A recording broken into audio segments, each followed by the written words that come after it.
Ladies and gentlemen, it is with great honor that we present to you Les Brown. It's not over until I win.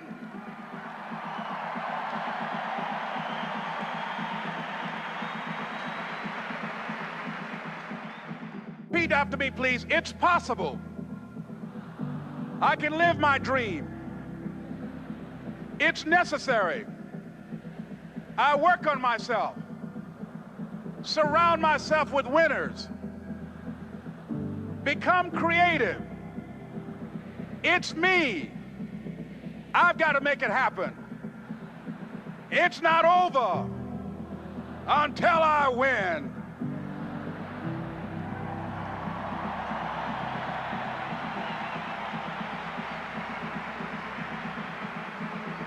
The next thing that's important to know, yes, it's possible that you can choose your future and direct the course of your life as you run toward your dream. It's necessary that you have goals, that you write those goals down, that you plan, that you think constantly of how you can begin to improve what it is that you're doing. If it's your presentations, if it's your recruiting skills, whatever that is, it's also necessary that you look for ways to always find a way to pull it out when everybody else thinks that you're defeated. That you've got to take personal responsibility to know that in order to become successful, you've got to make it your personal business to do it. But the next thing, ladies and gentlemen, I want to share with you that some of you already know that it's hard. It's not easy. It's hard changing your life. It was hard when just over 3 years ago, in the Penobscot building in Detroit, Michigan, where I was operating my business, and I fell on some hard times, and I was sleeping in my office. It was hard coming into the lobby, and the security said, "Excuse me, Mr. Brown, can we see you for a moment?" And I said, "Yes," and I walked up to the counter, and he gave me an envelope. And he said, "Would you mind reading it here?" And I opened the envelope, and the envelope was from management that said, "This is an office tower. It's not a hotel. Please do not sleep in your office."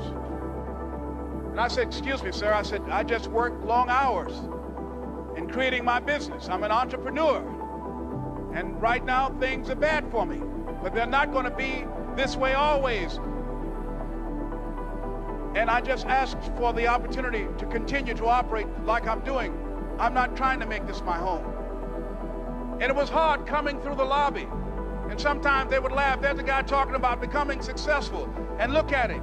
He's bathing in the bathroom upstairs on the 21st floor. He sleeps on the floor. Him and 2 other dreamers up there. Look at him. It was hard, ladies and gentlemen, coming to speak to people. And I was facing financial difficulties in my own life.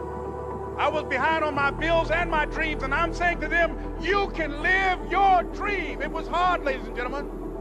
It was very difficult to pick myself up each day believing that I could do it. There were times that I doubted myself. I said, "God, why is this happening to me? I'm just trying to take care of my children and my mother. I'm not trying to steal or rob from anybody. Why did this have to happen to me?" It was very hard. And here's what I want to say to you. For those of you that have experienced some hardships, don't give up on your dream.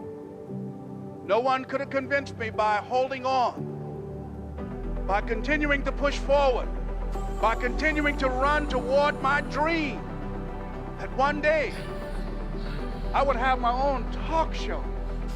It's a long shot, ladies and gentlemen, from Liberty City, an abandoned building on a floor, never knowing my mother or father. It's a long shot. Being here with you today in this dome in Atlanta, it's a long shot. No college training, labeled educable, mentally retarded, but I kept running toward my dream.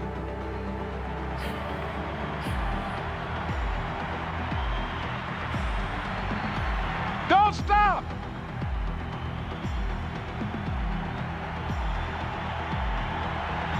Don't stop.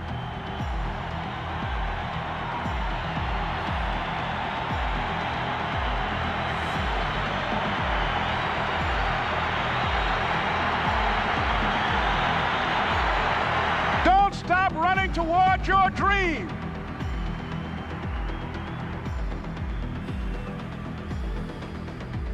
It's very important as you hold on to that dream.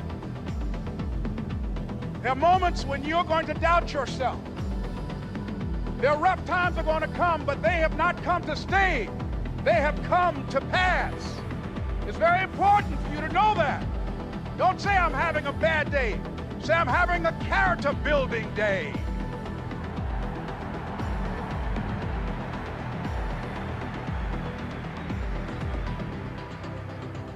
It's very important for you to believe that you are the one to make this happen. I remember this high school teacher, Mr. Leroy Washington, at the end of school one June, it was just a few days before we were supposed to leave, and I just got my report card, and it indicated that I'd failed history, and I'd failed English, and I would have to go to summer school.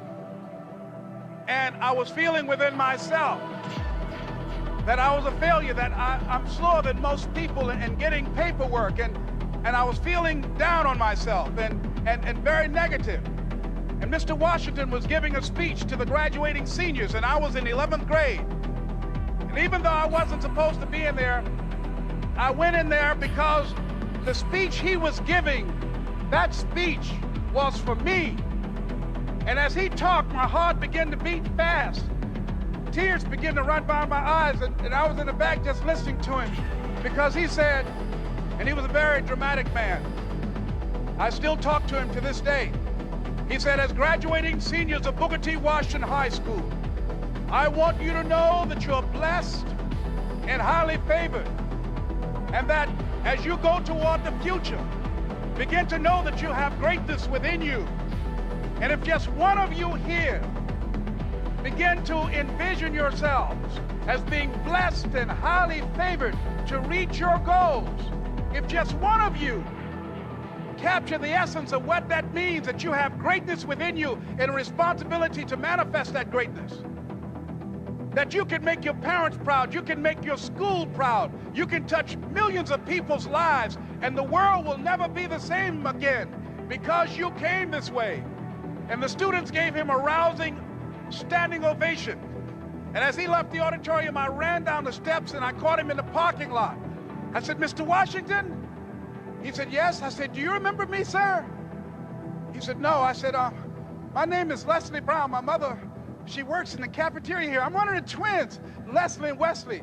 I said, Mr. Washington, but you know, I got these big dreams. I like talking to people. I love people. I said, I want to work with people, and I got this dream of buying my mama a home.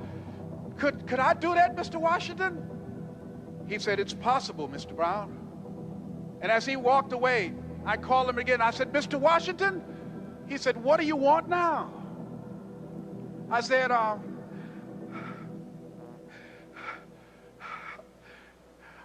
I'm the one, sir. I said, I'm the one. You remember me, sir. I'm Miss Mamie Brown's boy. I'm the one. I'm the one.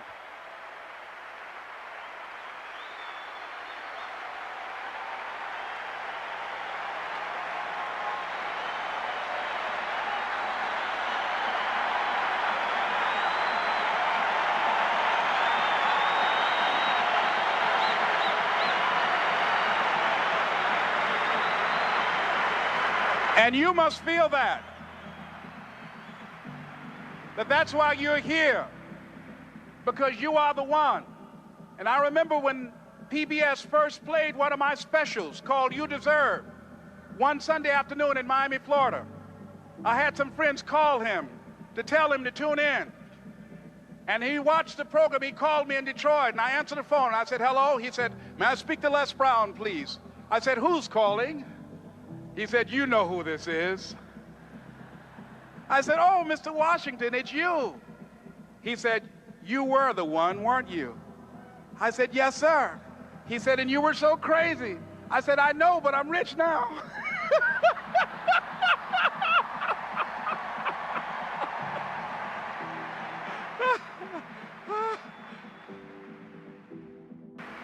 Ladies and gentlemen, It's not going to be easy.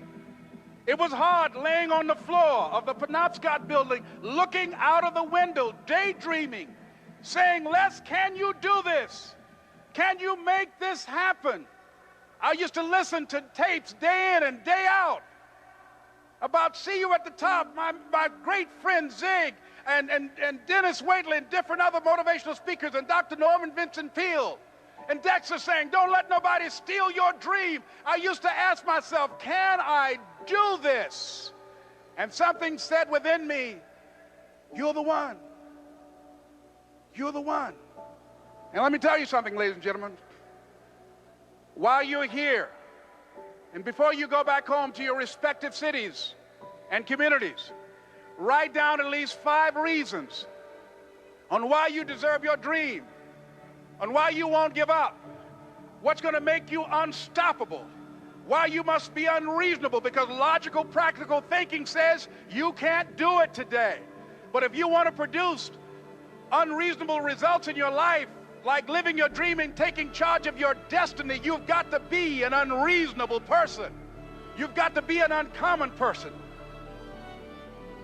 So write down the reasons of why you're here. My first major goal was to buy my mother a home.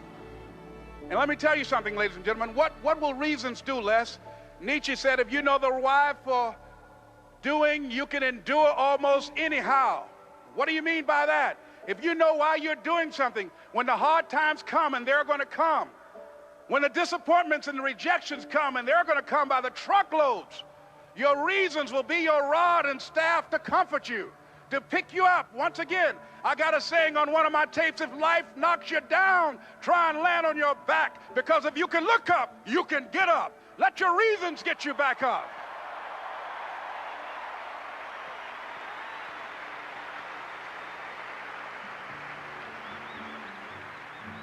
I remember when I bought the home for my mother, and she came out of the car. When I opened the door, I said, Mom, I think I know these people in this house.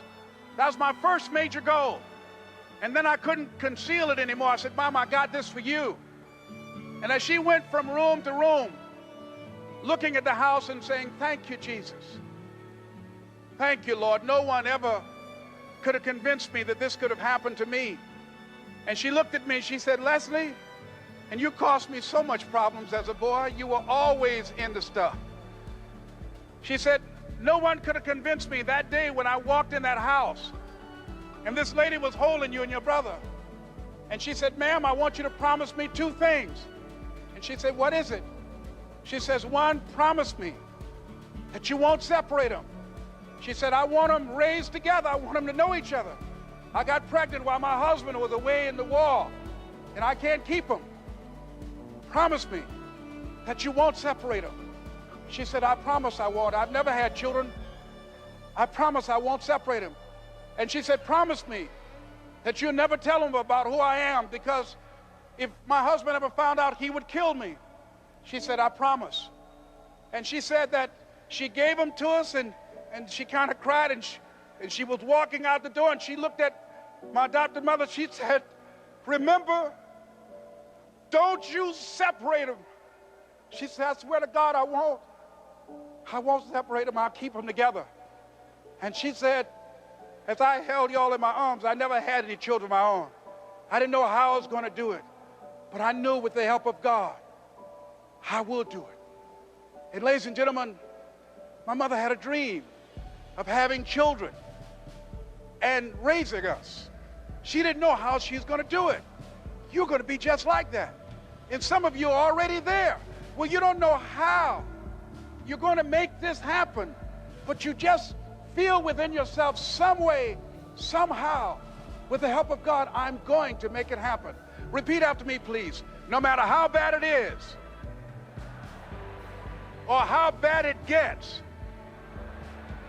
I'm going to make it. I'm going to make it.